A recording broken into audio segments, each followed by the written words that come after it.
नमस्कार, मैं हूं आपके साथ अभिषेक। दिल्ली में जो बीती शाम घटना हुई उसने कहीं न कहीं पूरे देश को हिलाकर रख दिया है। लाल किले के पास सोमवार शाम कार में हुए धमाके के बाद 11 राज्यों में हाई अलर्ट जारी करना पड़ा है।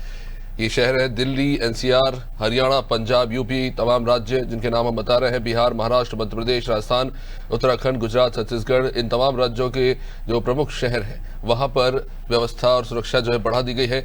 यूपी का अयोध्या, काशी, मथुरा ऐसे संवेदनशील जिलों में पुलिस हाई अलर्ट पर है। मंदिरों से लेकर बाजारों और रेलवे स्टेशन के साथ साथ तमाम सार्वजनिक स्थानों पर विशेष रूप से पैनी नजर रखी जा रही है। पुलिस लगातार यहाँ पे गश्त कर रही है। Quick response team, anti terror squad को भी स्टैंड बाय पर रखा गया है। रेलवे स्टेशन में भी सघन निगरानी चल रही है। राज्यों में जिला स्तर पर सभी यूनिट कमांडर्स और शहरों के कमिश्नर्स को सतर्क रहने के लिए कहा गया है। सार्वजनिक जगहों पर संदिग्ध वस्तुओं की पहचान के लिए भी डॉग स्क्वाड और बम निरोधक टीमों को तैनात कर दिया गया। राज्य के अमरोहा के रहने वाले अशोक सिंह की ब्लास्ट में जान गई, तो इसके अलावा देवरिया, आगरा और गाजियाबाद के भी 3 लोग मारे गए, घायल हुए हैं। सीएम योगी के निर्देश के बाद अयोध्या, काशी, मथुरा ऐसे संवेदनशील इलाकों में पुलिस चौकन्ना है। छत्तीसगढ़ की अगर बात करें तो यहाँ पे भी हाई अलर्ट जारी करना पड़ा है। बस स्टैंड से लेकर रेलवे स्टेशन, मॉल्स, तमाम ऐसे इलाके जो भीड़ वाले होते हैं उन स्थानों पर लगातार सघन निगरानी की जा रही है, जांच की जा रही है। अधिकारी फुट पेट्रोलिंग भी करते हुए देखे जा रहे हैं। खासतौर से संवेदनशील स्थानों और धार्मिक स्थानों की डटकर निगरानी हो रही है। मध्य प्रदेश में हाई अलर्ट के बीच भोपाल, इंदौर, उज्जैन, ग्वालियर और जबलपुर समेत तमाम प्रमुख शहरों में विशेष चेकिंग अभियान चल रहा है। डीजीपी कैलाश मकवाना ने सभी एसपी और आईजी के साथ एक वीडियो कॉन्फ्रेंसिंग भी इस बीच की। वीडियो कॉन्फ्रेंसिंग में चर्चा हुई तो उज्जैन में महाकाल मंदिर की भी सुरक्षा बढ़ा दी गई है। या बम और डॉग स्क्वाड की टीम ने मंदिर के पास होटल्स और लॉज के अलावा वाहनों की भी सघन जांच की है। तो दिल्ली में ये जो धमाका हुआ है, जिसमें अभी तक हमारी जानकारी में आ रही है कि कम से कम 13 लोगों की जान चली गई है और लगभग 2 दर्जन के लगभग लोग जो है इस ब्लास्ट में घायल हुए हैं।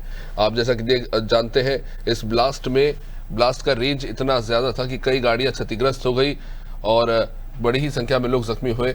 और इस घटना ने कहीं ना कहीं कई सवाल खड़े कर दिए। तस्वीरें आपको दिखा रहे हैं अलग अलग सार्वजनिक स्थानों की, बस अड्डों की, जहां पर पुलिस जाके जांच कर रही है और संदिग्ध रखने पर व्यक्ति के सामानों की भी तलाश जो है की जा रही है। बहराइच से हमारे सहयोगी विनोद इस वक्त हमारे साथ जुड़ चुके हैं। विनोद, दिल्ली में जो घटना हुई है, जाहिर तौर पर सभी के कान इस वक्त खड़े हैं और पुलिस के ऊपर एक बहुत बड़ी जिम्मेदारी कह सकते हैं और चुनौती भी, जिस तरह से कह सकते हैं कि जो संदिग्ध स्थान है या संवेदनशील स्थान है वहां पर चेकिंग चलाई जा रही है।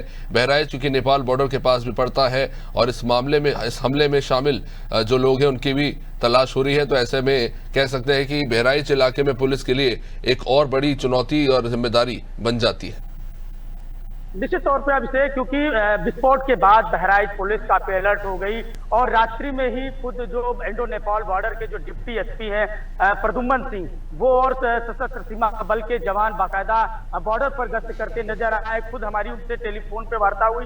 रात्रि में ही बड़े पैमाने पर सशस्त्र सीमा बल के जवानों का पहरा बढ़ा दिया गया। बहराइच पुलिस ने पीएससी लगा दी और पगडंडी पे जो पगडंडी वाले रास्ते हैं, जो जंगल के रास्ते हैं, इंडो नेपाल बॉर्डर के जो रास्ते हैं, जो संवेदनशील जो पगडंडी वाले रास्ते होते हैं, उन रास्तों पर बहराइच पुलिस के साथ साथ सशस्त्र सीमा बल के जवानों ने बाकायदा सख्त पहरा कर दिया।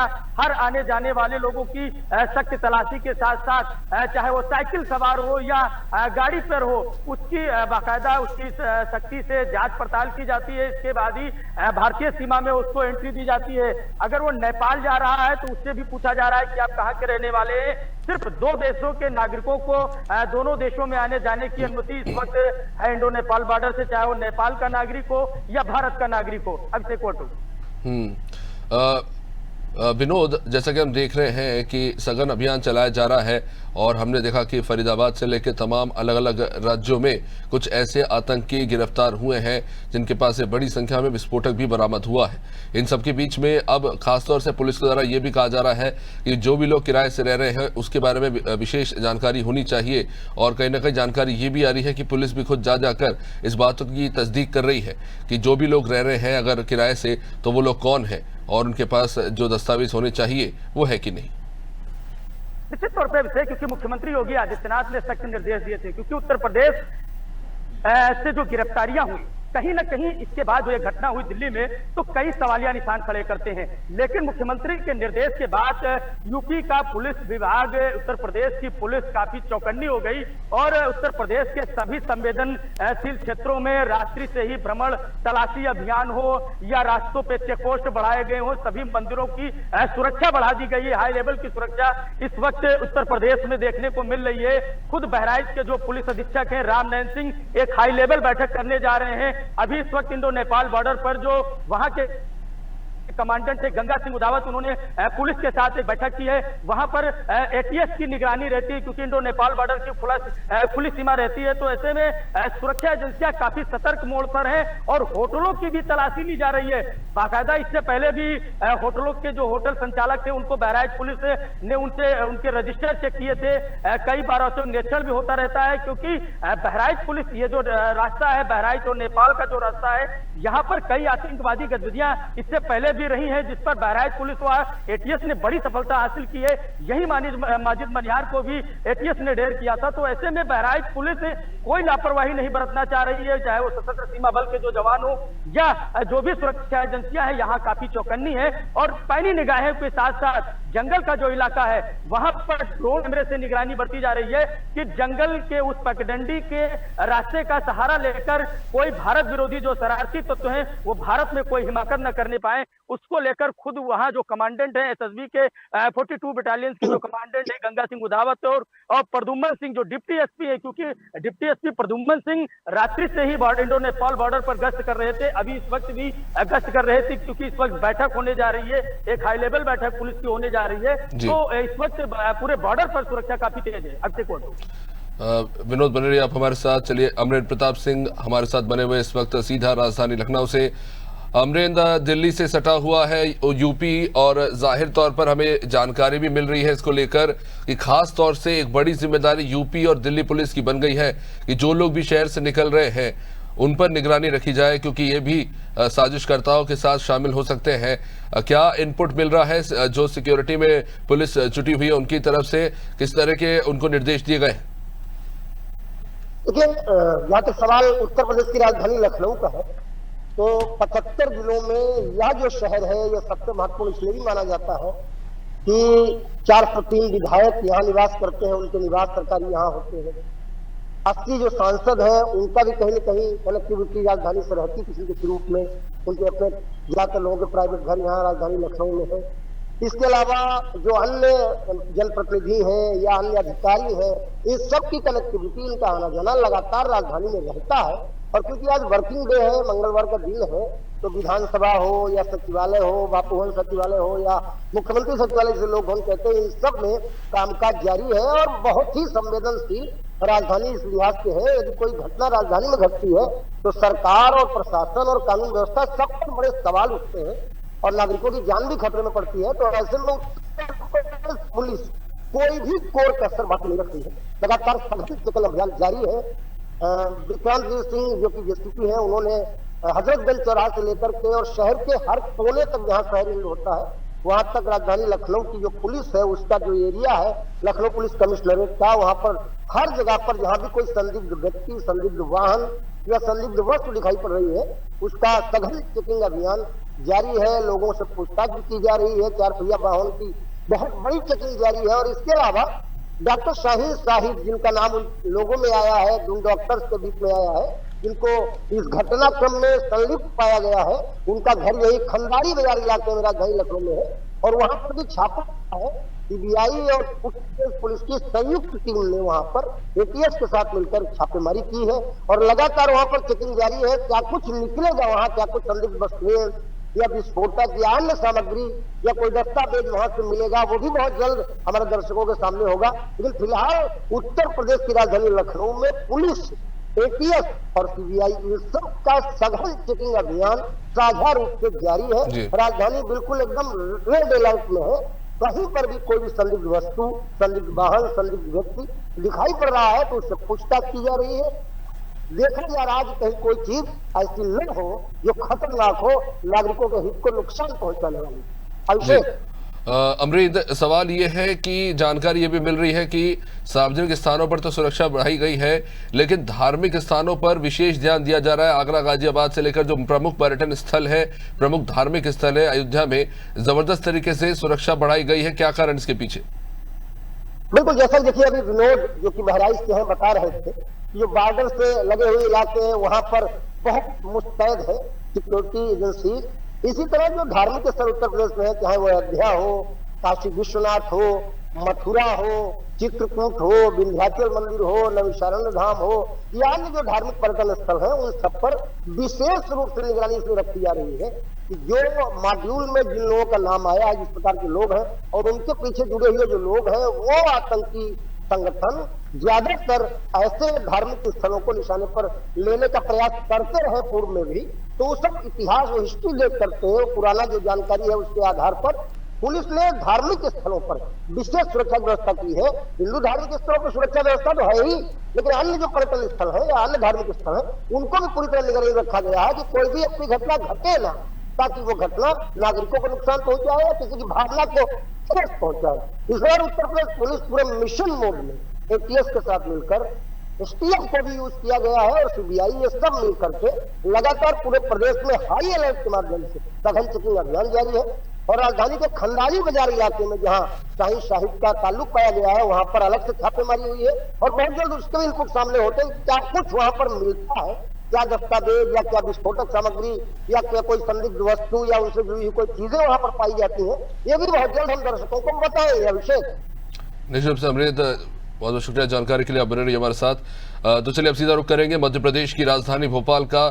रिजवान हमारे साथ जुड़ चुके हैं सीधा राजधानी भोपाल से। रिजवान, डीजीपी ने स्पष्ट रूप से निर्देश दिए हैं, जानकारी मिल रही है कि महत्वपूर्ण मीटिंग भी हुई। अब स्थिति में कितनी तब्दीलियां देखने को मिल रही है? मध्य प्रदेश में पुलिस को क्या निर्देश दिए गए हैं, किस तरह की जिम्मेदारियों ने सौंपी गई है, क्या कुछ तब्दीलियां देखने को मिल रही है कल शाम के बाद से?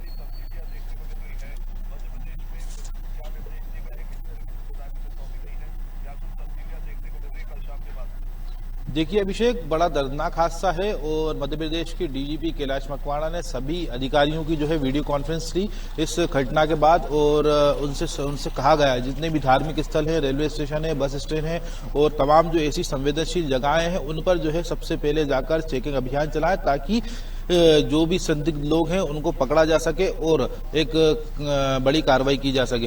क्योंकि अभिषेक, इससे पहले हमने देखा था राजधानी भोपाल का हाल किस तरीके से आतंकी एक के बाद एक राजधानी भोपाल से पकड़ाए थे। कई दिल्ली पुलिस ने उनको पकड़ा था, कभी गुजरात पुलिस ने, जो एनआईए ने कार्रवाई की थी, एटीएस ने कार्रवाई की थी और इसके बाद जो है कल डीजीपी के निर्देश के बाद तमाम जो अधिकारी हैं, भोपाल पुलिस कमिश्नर हो या चारों जो जोन के जो एसपी हों, वो सड़कों पर उतरे और विशेष चेकिंग अभियान जो है उन्होंने चलाया। साफ तौर से जो अधिकारी हैं उनका ये कहना है जितने भी संवेदनशील पॉइंट है उन पर जो है सबसे ज्यादा फोकस किया गया है। जहां पर 4 जवान तैनात किए जाते थे वहां पर 8 जवान तैनात किए गए हैं और डॉग स्क्वाड की टीम, सीआरपीएफ, आरपीएफ और जो तमाम जो ऐसे पुलिस बल हैं, जिला पुलिस बल और क्राइम ब्रांच जो है लगातार जो है चेकिंग अभियान चला रहा है। सोशल मीडिया पर जो है पुलिस की नजर है और होटल की चेकिंग की जा रही है। और सबसे बड़ी बात, जो किराएदारों के वेरिफिकेशन की बात थी वो एक बार फिर जो है पुलिस ने राजधानी भोपाल और आसपास के इलाकों में शुरू की है। सभी जो मकान मालिक हैं, दुकान संचालक हैं, जो रेंट पर जो दिए हुए हैं लोगों को दुकानें या मकान या फ्लैट या डुप्लेक्स, उनको जो है सख्ती से जो है इसका पालन करने के दिशा निर्देश जो है अधिकारियों की तरफ से कहा गया है और सबको थाने से जो है कॉल किया जा रहा है। जो भी किराएदार है उनका सबसे पहले वेरिफिकेशन कराएं, क्योंकि मध्य प्रदेश के डीजीपी ने इससे पहले भी निर्देश दिए थे जो बाहर के लोग हैं उन लोगों पर जो है सबसे पहले उनका वेरिफिकेशन कराएं, उसके बाद ही उनको जो है मकान किराए से दें। क्योंकि ऐशबाग की अगर हम बात करें, 3 से 4 आतंकी जो है ऐशबाग में पकड़ाए थे जो बिना वेरिफिकेशन के जो है रह रहे थे। इससे पुलिस पर भी जो है गाज गिरी थी। कल की घटना के बाद राजधानी भोपाल और आसपास के इलाकों में, और अगर उज्जैन की बात करें तो वहां पर भी सबसे ज्यादा सुरक्षा जो है बढ़ाई गई है। जितनी धार्मिक स्थल है वहां पर जो है सुरक्षा बढ़ाई गई है। तमाम जो अधिकारी हैं वो सड़कों पर मौजूद है। ये विषय निश्चित रूप से रिजवान बने आप हमारे साथ। चलिए उनका जिक्र हो रहा है। अर्पित नागर इस वक्त हमारे साथ बने हुए सीधा उज्जैन से। अर्पित, जैसा कि हम जानते हैं मध्य प्रदेश के सबसे प्रमुख धार्मिक स्थलों में से एक है महाकाल लोक, क्योंकि यहाँ पर हम जानते हैं कि लाखों लोग पहुंचते हैं बड़ी संख्या में। और ऐसे में कहीं ना कहीं बहुत चुनौतीपूर्ण हो जाता है पुलिस के लिए भी सुरक्षा सुनिश्चित करना। खासतौर से ये जो स्थिति बनी है कल शाम के बाद दिल्ली में, जिस तरह से ब्लास्ट हुआ, किस तरह से वहां पे ऑब्जर्व कर रहे हैं पुलिस, किस तरह से काम कर रही है, क्या निर्देश उन्हें दिए गए हैं, क्या स्थिति वहां पर?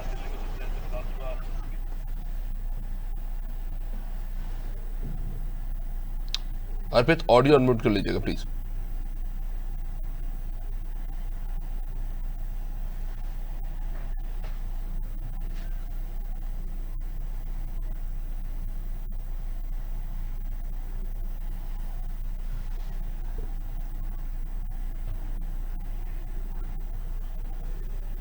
क्षेत्र है, महाकाल क्षेत्र है, रेलवे स्टेशन है, जितने भी मतलब मंदिर से सटे क्षेत्र है उसमें लगातार चेकिंग अभियान जारी है। कल भी कार्तिक मेले में डाक स्क्वाड की टीम मौके पर पहुंची थी और सघन चेकिंग लगातार जारी है। देखा जाए तो महाकाल मंदिर में भी 500 से ज्यादा सुरक्षा कर्मी को तैनात किया गया है और जो भी बाहर से आने वाली गाड़ियां है, बाहर से आने वाली गाड़ियों की लगातार सघन चेकिंग की जा रही है और उनके नाम और नंबर लगातार रजिस्टर में मेंटेन किया जा रहा है। और देखा जाए तो उज्जैन एसपी लगातार पूरे मामले में सीसीटीवी कैमरों की मदद से भी लगातार निगरानी कर रहे हैं। आप मेरे पीछे देख सकते हैं कि किस प्रकार सुरक्षा कर्मी वाहन चेकिंग कर रहे हैं। पुलिस के तरफ से उज्जैन एसपी के निर्देश अनुसार लगातार बाइक सवार, कार सवार और उनके द्वारा चेकिंग की जा रही है। हम सुरक्षा कर्मी से जानेंगे कि किस प्रकार से जी सर बताएं किस प्रकार से चेकिंग की जा रही है आपके द्वारा?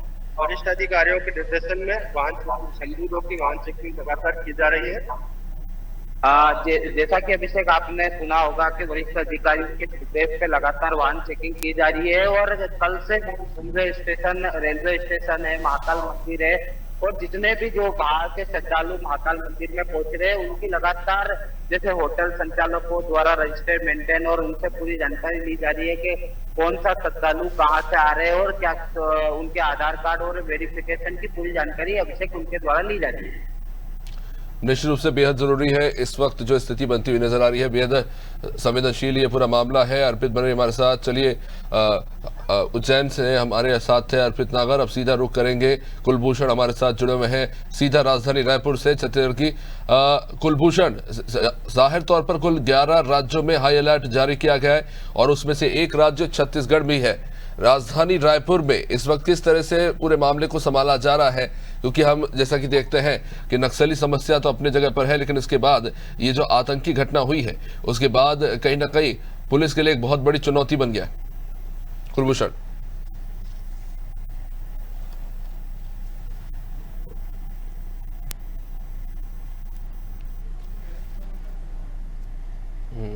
चलिए लगता है कुछ कनेक्टिविटी इशू है। विनोद हमारे साथ लगातार बने हुए हैं बहराइच से।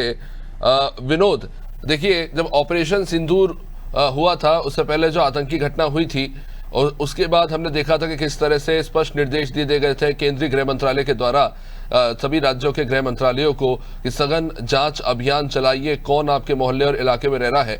तब हमने बड़ी एक एक्टिवनेस देखी थी पुलिस की कि वो घर घर जा रहे थे, वेरीफाई कर रहे थे और सीधे तौर पर कहा था कि अगर पेपर वेरिफिकेशन नहीं होगा तो किराएदार को तो सजा मिलेगी ही, जो किराए पर रख रहा है उसको भी सजा दी जाएगी। लेकिन फिर हमने देखा कि आदेश तो तत्कालीन रूप से तो उसका बहुत अच्छे से अनुपालन हुआ, लेकिन बाद में फिर मामला ठंडे बस्ते में पड़ गया। तो कहीं ना कहीं हम देखते हैं कि कहीं ना कहीं हम घटना होने का इंतजार करते हैं और फिर हम देखते हैं कि एक्टिवनेस जागती है। निश्चित तौर पर क्योंकि उत्तर प्रदेश भारत का पुलिस की एक्टिविटी की बात की जाए तो पुलिस चौकन्नी रहती है, लेकिन जब घटनाएं बढ़ जाती है तो अमूमन पुलिस की मुख्यमंत्री का जो सख्त लहजा होता है वही उसी का प्रभाव रहता है कि मुख्यमंत्री के निर्देश के बाद जो पुलिस महकमा हो या अन्य विभाग हो वो काफी एक्टिव हो जाते हैं, क्योंकि मुख्यमंत्री सीधे तौर पर कार्रवाई करते हैं और बड़ी कार्रवाई करते हैं। उसी का नतीजा रहा कि दिल्ली ब्लास्ट के बाद पूरा उत्तर प्रदेश हाई अलर्ट हो गया और चप्पे चप्पे पर बहराइच पुलिस के जवान मुस्तैद हो गए। एलआईयू को अलर्ट कर दिया गया, एटीएस को अलर्ट कर दिया गया, सारी खुफिया जो एजेंसियां थी उत्तर प्रदेश में उनको सबको अलर्ट मोड पर कर दिया गया, क्योंकि मुख्यमंत्री के डिक्शनरी में कहीं भी कोई कोताही बरतने वाले उस अधिकारियों की के लिए जरा से भी कोई दया भावना नहीं रहती है। मुख्यमंत्री सख्त लहजे में बड़ी कार्रवाई करते हैं। उसी का नतीजा है कि उत्तर प्रदेश में सबसे बड़े प्रदेश के इस प्रदेश का जो नेतृत्व करते हैं योगी आदित्यनाथ, उसी का प्रभाव है कि डीजीपी ने सख्त एक्शन लिया और सभी पुलिस अधिकारियों को निर्देश दिए कि वो ग्राउंड एसपी स्तर के अधिकारी खुद यहाँ के जो वो भी नजर आ रहा है कोर्ट पे निकले और क्योंकि तो काफी महत्वपूर्ण हो जाती है। तो कई से पोस्ट बनाए गए, सभी गाड़ियों की तलाशी ली गई, उनके अंदर जो बैठे हुए थे उनके दस्तावेज चेक किए गए, आइडेंटिटी कार्ड किए गए कि आप कहाँ कितने वाले हैं, कहाँ जा रहे हैं। उनसे बाकायदा बहराइच पुलिस ने वीडियो रिकॉर्ड की। 112 की जो तैनाती है यूपी में, तो 112 को भी एक्टिव मोड पे रखा गया कि आप संवेदनशील क्षेत्रों में भ्रमण करते रहे गाड़ियों से, कि मोमेंट रात भर सायरन बजता रहा हर उस संवेदनशील क्षेत्रों में। 112 जो यूपी पुलिस की जो बेस्ट पुलिसिंग है उसके सायरन बजते रहे। लोगों को ये आश्वासन और ये मैसेज जाता रहा कि बहराइच पुलिस के साथ साथ पूरी यूपी की पुलिस उत्तर प्रदेश के उस नागरिक के साथ निश्चित रूप से शुक्रिया विनोद। तो हमारे सहयोगी को आप सुन रहे थे बहराइच से। शुक्रिया विनोद जानकारी के लिए। तो चलिए कुलभूषण हमारे साथ एक बार फिर से जुड़ गए हैं सीधा राजधानी रायपुर से छत्तीसगढ़ के। कुलभूषण, बहुत सी तब्दीलियां हमको देखने को मिल रही है। देश के 11 राज्यों के लिए अलर्ट जारी किया, उनमें से एक छत्तीसगढ़ भी है। छत्तीसगढ़ में क्या तब्दीलियां देख रहे हैं हम कल शाम से, क्योंकि स्पष्ट निर्देश दिए गए हैं कि कोई भी संदिग्ध व्यक्ति या भी कोई वाहन मिलता है तो उस पर तुरंत एक्शन लिया जाए। तो कहीं ना कहीं पुलिस के ऊपर एक बहुत बड़ी जिम्मेदारी। तो बिल्कुल, जैसे ही कल निर्देश आए थे और उसके बाद से लगातार जितने भी देखिए रेलवे स्टेशन हो, बस स्टैंड हो, एयरपोर्ट हो, सभी जगहों पर जो है वो चेकिंग अभियान को बढ़ा दी गई थी। सभी जगहों पे हाई अलर्ट जारी कर दिया गया था और वही कारण है कि आज सुबह से ही लगातार बस स्टैंड हो या रेलवे स्टेशन हो या फिर एयरपोर्ट हो, सभी जगहों पर चेकिंग वहां पर की जा रही है। पूरी पुलिस फोर्स वहां पर लगी हुई है। साथ ही साथ मैं भी बताऊं कि देखिए छत्तीसगढ़ जो है कई मुख्य मार्गों, नेशनल हाईवे से होकर जाता है। मुंबई ये कह सकते हैं कि मुंबई कलकत्ता मेन हाईवे आता है, दिल्ली और यूपी के साइड से भी जो हाईवे और जो मुख्य मार्ग है जो दूसरे राज्यों को जोड़ते हैं, सभी हाईवे पे, सभी हाईवे पर, मुख्य मार्गों पर चेकिंग अभियान यहाँ पर चलाया जा रहा है। मुख्य रूप से चेकिंग अभियान वहां पर चलाया जा रहा है। कोई भी व्यक्ति, गाड़ी या व्यक्ति वहां पर संदिग्ध रूप से दिखते हैं, किसी का सामान संदिग्ध रूप से वहां पर दिखा जा रहा है, तत्काल उसकी चेकिंग की जा रही है और कोई भी अगर गंभीर पाया जाता है तो उसे तत्काल थाने लाकर वहां पर पूछताछ भी वहां पर की जा रही है। तो एक तौर पर जिस तरह की घटना है उस तरह से डीजीपी के सख्त आदेश थे कि तमाम जिलों में जो भी संदिग्ध वाहन या फिर संदिग्ध गाड़ियां या फिर संदिग्ध व्यक्ति कोई भी दिखता है, खास तौर पर जो नेशनल हाईवेज को जोड़ते हैं या फिर दूसरे राज्यों से कनेक्टिविटी के जो मार्ग है, उन सभी क्षेत्रों पर वहां पर चेकिंग की जा रही है। इसके अलावा जो बस स्टैंड है या फिर जो रेलवे स्टेशन है, इन जगहों पर भी चेकिंग वहां पर की जा रही है। डॉग स्क्वाड की भी टीम वहां पर लाया गया है। डॉग स्क्वाड की टीम भी वहां पर चेकिंग कर रही है। किसी प्रकार के कोई भी संदिग्ध सामान के साथ वहां पर अगर पाया जाता है तो उन पर तत्काल कार्रवाई करने के निर्देश जो है वह दिए गए हैं। अभी तक क्या हालात अगर ये देखें कि जिस तरह से घटना हुई, क्योंकि दिल्ली, यहाँ पर दिल्ली से लोग काफी ज्यादा सफर करते हैं, यूपी, एमपी और दिल्ली से यहाँ पे लोग बहुत ही ज्यादा संख्या में जो है वो आते जाते रहते हैं। तो सबसे प्रथम तौर पर यहाँ पर जितने भी मुख्य मार्ग थे उन जगहों पर चेकिंग की और खासतौर पर जो ट्रेन थी उस पर सबसे ज्यादा कल रात को ही वहां पर चेकिंग अभियान जारी की गई थी। हाई अलर्ट पर है, ये देखना है कि किस तरह से ये आगे जाती है, क्योंकि बड़ी घटना है, बहुत बड़ी छूट होना यकीनन तौर पर बहुत गंभीर मसला है। इसको लेकर राजनीति भी जारी है, लेकिन सबसे मेन बात जो है कि सुरक्षा व्यवस्था को लेकर जिस तरह से चूक हुई है वह काफी गंभीर बात है।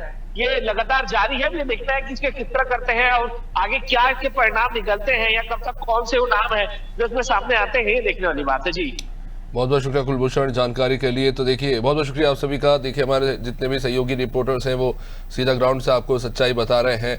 दिल्ली में जो घटना हुई है और अभी इसको लेकर जांच पड़ताल चल रही है कि कौन लोग हैं, उनके क्या उद्देश्य थे, और जाहिर तौर पर इस बात का पूरा ध्यान रखा जा रहा है कि जो भी साजिश में शामिल थे उनमें से कोई भी दोषी छूटे ना। इसलिए खासतौर से मेजरली जो हाईवे है वहां पर निगरानी लगातार बढ़ा दी गई है और वहां पर बृहद स्तर पर चेकिंग अभियान चलाया जा रहा है। और हम सभी भी यही उम्मीद करें कि जल्द से जल्द जो लोग हैं जो इसके पीछे हैं वो पकड़े जाए। देखते रहिए आंध्र टीवी। नमस्कार।